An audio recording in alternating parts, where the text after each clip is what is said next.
Welcome to the Leadership Series. Today, I am speaking with Kristina Gisonde, who designs beautiful yearbooks for Varsity Spirit and has been recognized nationally for her work. Thank you so much for joining, Kristina. Thank you so much for having me, Hayden. So, when it comes to designing yearbooks, it includes a business side and a design side. What does your process look like for helping students? It looks like meeting with them to get an idea of what their vision is for their book and then helping them bring that to life. And pushing them and challenging them to think outside of the norm. I always laugh when I'll go into a meeting and yearbook kids have just Googled yearbook themes on Google and they come up with the same like our journey or we want a scrapbook. And it's like, okay, but is that unique to your school? Is that unique to this year? Is that unique to the senior class? And when we can really create something that is unique for a school, and I can't just copy and paste and give it to another school, that's when we really create something beautiful and magical and something that they will really cherish.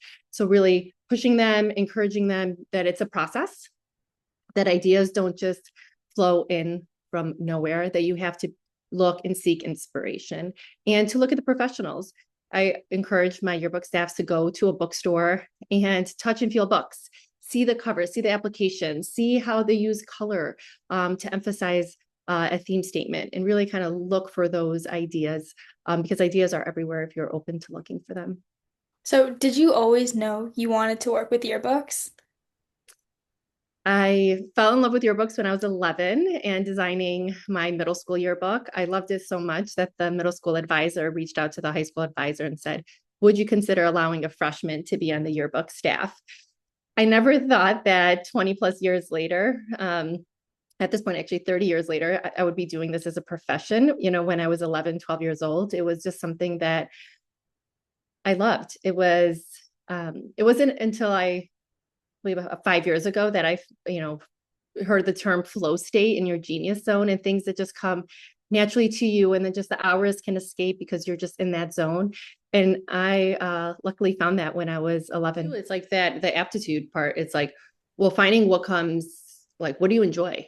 Like, what do you like? And that's where, like, I used to stay up till the wee hours of the morning and I shared a room with my sister in the closet and turn on the light so I didn't wake her, drawing layouts and design. Like I just loved it. And who would have known that?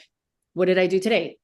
Worked on layout and design all day from 8 to 4. Just, I had office hours and people hopped on and I was just like, oh, let's do this. Let's do this. Let's do that. Oh, let's fix this. Let's move this. And it was like, that just brought me joy. Like, so I feel like I never work. It's just part of my day. Just what do I do?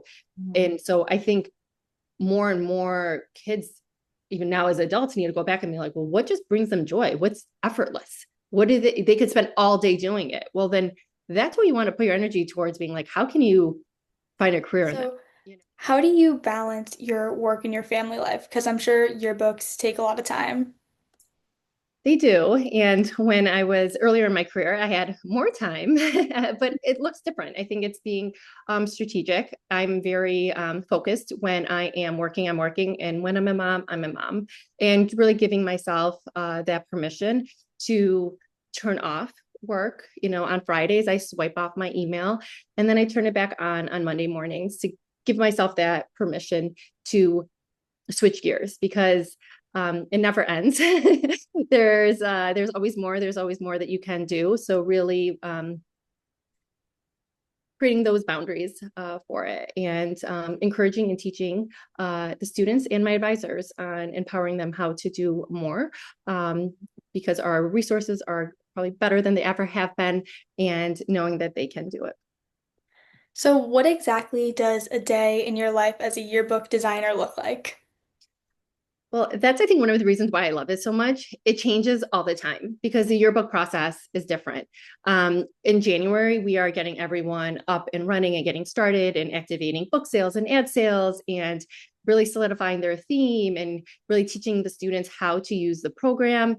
And come March, that side of the business is done. And we're really focusing on gathering all the content, finishing the book so they can actually print.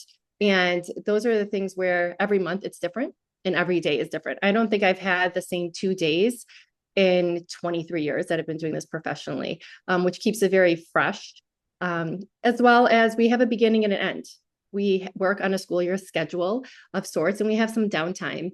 And so that allows and creates the opportunity to be re-energized, refocus, as well as be inspired. So I usually take the summers as an opportunity to get started for the new school year to be successful. Even now, just looking at like my day to day, and it's like, I'm willing to go the extra mile. I'm willing to do the work. And I think that's what's going to separate your generation from, clocking in and clocking out to being the one who's willing to do it in a way where you're also empowered to know your boundaries. Where I think back in the day, we didn't necessarily know our boundaries as youngers. Like, this is just what you had to do because that's what our parents were, hard workers and things like that. So it's like, if you're willing to put yourself out there, if you're willing to ask and speak up, I think that's tremendous. That so many kids nowadays, it's like, we see it all the time. It's like people are like, okay, I'm done, and it's like, okay, but who's willing to put in that extra effort? And I think that effort will get you through really everything. What do you do during the summers in order re to get inspired? I love to travel. I feel like inspiration is everywhere. So just being able to last week, I was on an airplane and walking through deltas, um, you know, get on the plane and all their little messaging. And I took pictures of it. I'm like, this would be a great yearbook theme. And so just travel does that for me. I think being outside, being outdoors, spending time with my family, my friends, and just allowing that part of my brain to be re-inspired, I think is very important. So, do you think there are any challenges of being a woman in your field?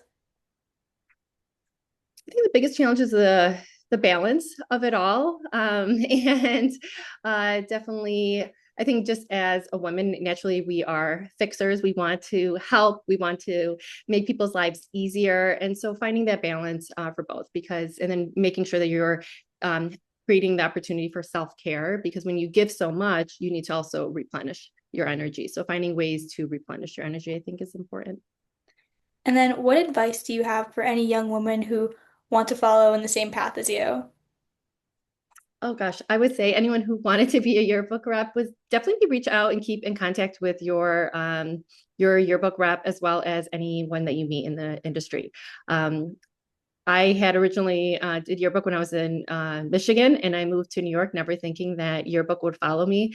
And I ended up meeting my yearbook rep, who in turn became really the link to so many of my dreams coming true. So I'd say definitely stay in contact, whether it's through social media, and also creating the opportunity to intern. I interned my junior year in college with Herb Jones, and I was offered a position before I even graduated. So putting yourself, out there and being willing to do the work. They will remember you.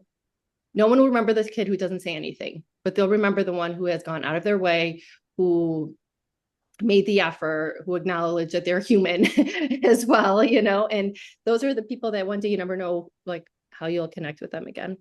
Thank you so much. You're welcome, Hayden. Thank you.